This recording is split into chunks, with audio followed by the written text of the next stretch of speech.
Nadreen, Sindh जे महान ॾाहे ऐं लोक अदब जे सेबते सुघड़ उस्ताद दुर मोहम्मद सहतो मरहूम जी 2 वरसीअ जे मौक़े ते तजल में तक़रीब कोठाई वई, जंहिंमें सुघड़नि शाइरनि अदीबनि लेखकनि वॾे अंग में इलाइक़े वासियुनि शिरकत कई।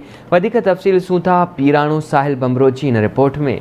अजरक जड़न फुलवाड़ी रंगन सां सिंध धरती केॾी न ख़ूबसूरत ऐं हसीन लॻंदी आहे, पर उन संदसि हसीन रंगनि मां क़दीम सिंध जो लोक अदब वारो जेको फ़न आहे उहो वॾी माना रखे थो। लोक अदब में सुघड़नि पंहिंजो पाण वक़्तनि बवक़्तनि ते ख़ूब मल्हायो आहे। अहिड़ी रीति नारे रेगिस्तान जो सुघड़ उस्ताद दुर मोहम्मद सहतो, जंहिं न सिर्फ़ वॾे तइदाद में सुघड़ पैदा कया, पर उन लोक अदब खे बहितरीन पंहिंजी शाइरी तारीख़ में ॾिनी। संदसि 2 वरसीअ जे मौक़े ते तजल शरीफ़ में पुरवकार तक़रीब थी, जंहिंमें नाले वारनि अदीबनि, शाइरनि, सुघड़नि, नौतख़्वाननि ऐं इलाइक़े जे मुअज़्ज़िज़नि पिणु शिरकत कई। सुघड़नि वारे शोबे जे कन्वीनर धणी भाई सहतो, ॼाम मोहब्बत सहतो, मीर खान बमरो, आबिद रिड ऐं ॿियनि पिणु शिरकत कई ऐं संदसि ज़िंदगीअ खे भेटा पेश कई। जॾहिं सुघड़नि पारां शाइरीअ जे रूप में 10 पिरोलियूं सिंगार ॾिठ पिरोलियूं पढ़ी उस्ताद दुर मोहम्मद सहतो खे भेटा पेश कई। उन मौक़े ॼाम मोहब्बत सहतो, खलील रहमान मैसर, आबिद रिड ऐं मीर खान बमरो आवाज़ टीवीअ सां वीचार वंडींदे उस्ताद दुर मोहम्मद सहतो लाइ वरी हीअं चयो। ताल के नारे में थर जे भिटुनि जे भरिसां जनम वठंदड़ सदा हयात सुघड़ उस्ताद दुर मोहम्मद सहतो पैदा थियो, जंहिं पंहिंजे दौर में केतिरा ई सुघड़ पैदा कया ऐं हीउ वॾो महान सुघड़ हो, जंहिंजे सुघड़ाइप जे फ़न ते काफ़ी मुहारत हासिल हुई, जंहिंमें संदसि ॾोर पाक आहे, केतिरा ई चयल आहिनि।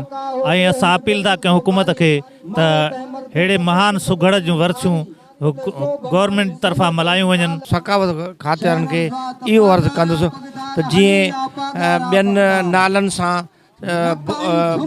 गेट जोड़िया था वञनि, का शइ ॾिनी थी वञे, सुघड़नि जे नाव सां बि के कचहरी हाल ॾिना वञनि ऐं हिननि जे नाव सां के गेट ॾिना वञनि ऐं हिननि जे नाव सां के स्कूल खोलिया वञनि। चाचे दुर मोहम्मद सहतो साहिब सां जॾहिं मुलाक़ात थी, उन जी शख़्सियत, उन जो इल्मु, उन जी सलाहियत ऐं सचाई मन खे मोहे विधो ऐं आख़िरी दमनि ताईं उन जो जेको साह जो सॻो हुयो उहो असां सां मुहबत जे अंदाज़ में मिलियल रहियो। फ़क़ीर सुर दुर मोहम्मद सहते जी ज़िंदगीअ ते ॻाल्हाइबो त घणो कुझु ॻाल्हाइबो ऐं हुन जे सुघड़ाइप जो खां मुतासिर थियासीं। सुघड़ाइप में हुन जा केतिरा ई शागिर्द पैदा कया ऐं सुघड़ाइप में हुन जे लोक अदब जो हिकिड़ो बाब हुयो। रात जे पोएं पहिर ताईं हलंदड़ हिन सुघड़ कचहरीअ में नाले वारे सुघड़ फ़क़ीर हेशमत चंबाणी, मीर खान बमरो ऐं ॿियनि भरपूर दाद हासिल कयो। सुघड़नि सिंध हुकूमत खां घुर कई त सुघड़नि जे नाले सां यादगार ठाराया वञनि, स्कूल ठाराया वञनि ऐं हुननि जी अणछपियल शाइरीअ खे किताबी सूरत ॾेई खेनि लाइब्रेरियुनि में महफ़ूज़ करायो वञे। बहरहाल हिन मामले ते ॾिसूं कल्चर डिपार्टमेंट केतिरो तहरीक वठे थो।